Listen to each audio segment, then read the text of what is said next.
Hi, Mystery Recapped here. Today, I am going to explain an Indonesian comedy drama film called Too Handsome to Handle. Spoilers ahead, watch out, and take care. The Moss family has been good-looking for several generations. They are admired by many because of their beauty, which in turn makes them a lot of money. The eldest son, Okis, is an internet influencer. He has millions of followers because of his looks, and is also considered a love guru who helps men impress their crushes. The father, Pakar, used to be a heartbreaker who dated more than 1,200 girls before meeting their mother. Meanwhile, the mother can also be considered handsome because of her masculine features and an obvious mustache. Lastly, the protagonist, Kulin, is the youngest son and the most attractive of them all. The family has gotten used to their life as people with good looks, except for Kulin, who struggles to live normally because of his handsomeness. He often wishes he was only mildly attractive. That way, he could go out without being chased by a crowd of women every time. Girls go crazy, pass out, pull their hair, and often get nosebleeds on getting a look at his attractive face. Poor Kulin. As a result, he has never had a genuine interaction with a girl. He avoids going out in public as much as possible and has been homeschooled until now. Kulin has no friends he can talk to other than his pet fish. He often plays cards with it and talks to it out loud. His family watches him through a camera in worry. They want him to have a normal teenage life and try their best to help him. Okis frequently shows him pictures of girls, trying to hook him up with someone. However, Kulin says that his type in girls is someone who doesn't like him. He wants to be seen for his personality and interest, not his face. Perhaps Kulin wants to date his fish. When nothing works out to motivate Kulin to go out, the family takes it a step further. They plan to fake financial problems and guilt him into going to school. One night, when Kulin wakes up to drink water, his parents pretend to be worried about their finances. They dramatically declare that they will only eat scrambled eggs for breakfast until they earn enough money for Kulin's homeschooling.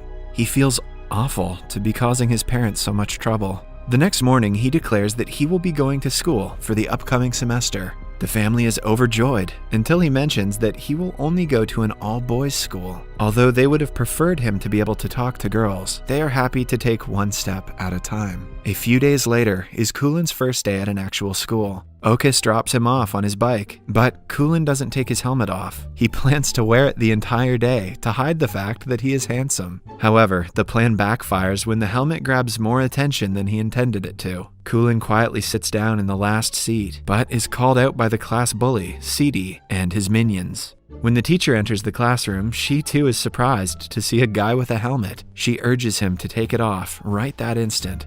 Although reluctant, Kulin has no way but to oblige. He slowly takes the helmet off in a dramatic way, revealing his face. That plan backfired hard.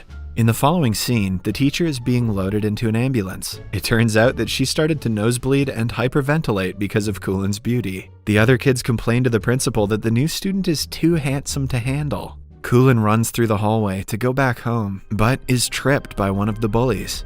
They bring him to the school's storeroom and introduce themselves like they are Power Rangers. They are called the Tiga Tak, a group of 3 bullies led by Sidi, the principal's son. After the over-the-top introduction, they reveal that they need Kulin's help to ask a girl out for prom. The group has been in the senior year of school for the past 3 years. They refuse to graduate until Sidi goes to the prom with the most beautiful girl of the BBM school, Amanda. However, she only accepts requests from handsome men, so the group wants Kulin to deliver the promposal.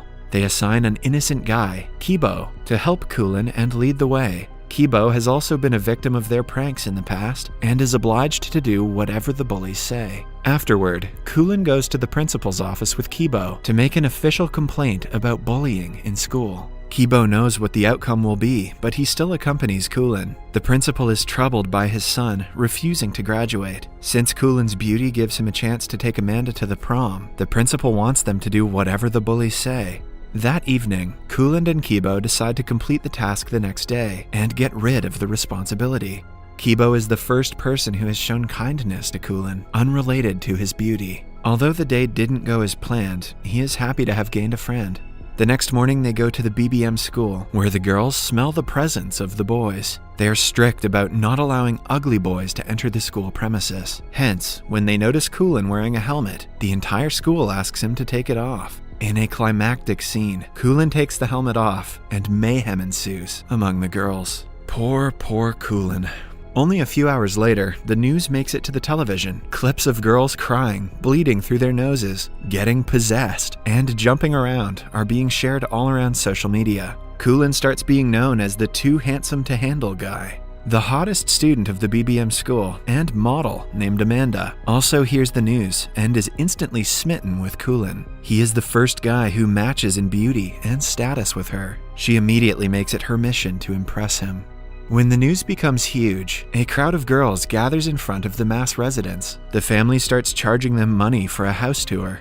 Kulin, who is hiding in the streets, sees his family on the news. He feels betrayed and used by his own people. When they call him, he refuses to come home and feels even sadder when his pet fish is mishandled and killed by the tourists. He is now on the roof of a building hiding from the maniacs, chasing him in the streets. Suddenly, a girl appears behind him and inquires if he is going to jump off the roof. Kulin looks at her in shock because she doesn't bleed from her nose or pass out upon seeing him. The girl refuses to talk and simply walks away. Kulin is so nervous that he can hardly speak. The encounter makes his day a lot better.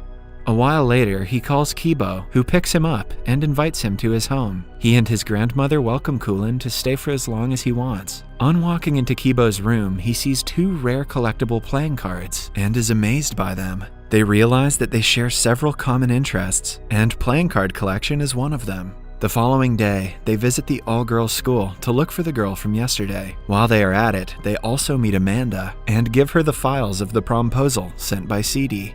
Amanda pretends to be unimpressed by Kulin's beauty, but after he leaves, her nose bleeds profusely. Kulin sees his crush on the stairs, but the other girls surrounding him do not allow him to meet her. For the next few days, Kibo and Kulin do everything together and become best friends. One afternoon, Kibo takes Kulin to play futsal, where he frequently goes to meet his crush, Riri. After the match, Kulin notices the girl from the roof working at a shop nearby. He cannot help but stare at her. Just then, Kibo arrives and introduces Riri to him. Kulin discovers that she is also Kibo's crush, who he was talking about earlier. The two seem to be pretty close, which makes Kulin jealous. He can hardly fall asleep that night because the feeling is new and confusing to him. Then, he remembers Okus is a love guru and fixes a meeting with him. When they meet the following morning, Okus breaks down crying tears of happiness. He has been waiting for this day to give his brother advice on girls. Kulin has forgiven his family for selling him out to his fans, because if that had not happened, he would never have met Riri. The brothers then go shopping for groceries, while Okus lists out the points of things Kulin should do to impress his crush. As Kulin follows Okus's suggestions, he registers he is far from knowing Riri like Kibo knows her, but he still doesn't want to give up on his first love. One afternoon, Amanda comes to the boys' school and hands Kulin an invitation for her birthday. Alongside it, she also gives him a phone as a gift. Later that day, Kibo, Kulin, and Riri go to karaoke. Eventually, Riri and Kulin get to sing together. While Kulin is excited to duet with her, Riri only focuses on Kibo. He soon registers that she also likes Kibo back. The revelation makes his heart crumple in jealousy. So, when Kibo is not around, he bluntly asks her if she has a crush on him. Initially, Riri denies it, but when Kulin lies about Kibo being in love with Amanda, her face drops. Her expression is enough to confirm his suspicions. After returning home, Kulin calls Amanda and asks her for a favor. She happily agrees to do anything he says. The next day, several people gather at the venue to celebrate her birthday. When Kulin and Kibo arrive, Amanda welcomes them. Strangely enough, she seems to be more interested in Kibo than in Kulin. She even pulls him aside to talk to him in private. At the same time, Riri arrives at the party and sees Amanda kissing Kibo. Heartbroken, she runs outside. Taking advantage of her vulnerability, Kulin confesses his feelings for her. Riri thanks him, but claims that she never saw him as someone more than a friend. Even after conspiring against his only best friend, Kulin gets nothing in return. The group of bullies also see Amanda kissing Kibo and are enraged with jealousy and anger. They beat Kibo up for it while Kulin watches from nearby, too scared to interfere. Later, he brings Kibo home and dresses his wounds alongside his grandmother. Only after seeing him moan in pain does Kulin realize that he has made a huge mistake. The next day, Kibo gives him a legendary card from his card collection that Kulin had been wanting for a long time. Guilt-ridden, Kulin confesses to everything wrong he has done until now. Kibo is shocked and hurt by the betrayal. He claims that he would have left Riri if he knew Kulin liked her too. The words do nothing but hurt Kulin even more.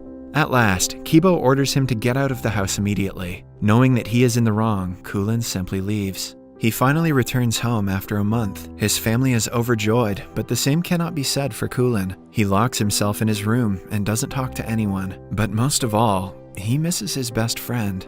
The two bump into each other at times, but never share anything more than a glance. At home, Kulin's mother is worried about his well-being. She approaches him one night and gives him his pet fish that never died. She also tells him that he can go back to being homeschooled if that is what he prefers. The family only wants his happiness and is ready to do anything for it. Kulin, touched by her words, realizes that he has people in his life who are rooting for his success. This motivates him to make things right between him and Kibo. The next morning, he runs to Riri and tells her everything. Following that, he goes to Kibo and tries to apologize. Although Kibo dismisses him at first, when asked about Riri, he starts to describe how much he loves her. Kulin shows him that Riri was listening to him on the phone the entire time. That way, he mends their relationship and goes back to being both of their friend. A few days later, they all go to prom together. Kibo's date is Riri, while Kulin's date is Amanda. Whatever happened to that bully, CD? Who cares? As expected, Kulin and Amanda win the title of prom king and queen. Kulin hears a girl comment that he is only mildly handsome and is instantly drawn to her, indicating the start of a new relationship. Subscribe for more videos like this, turn on notifications, and leave a like to help the channel out. Thank you for watching.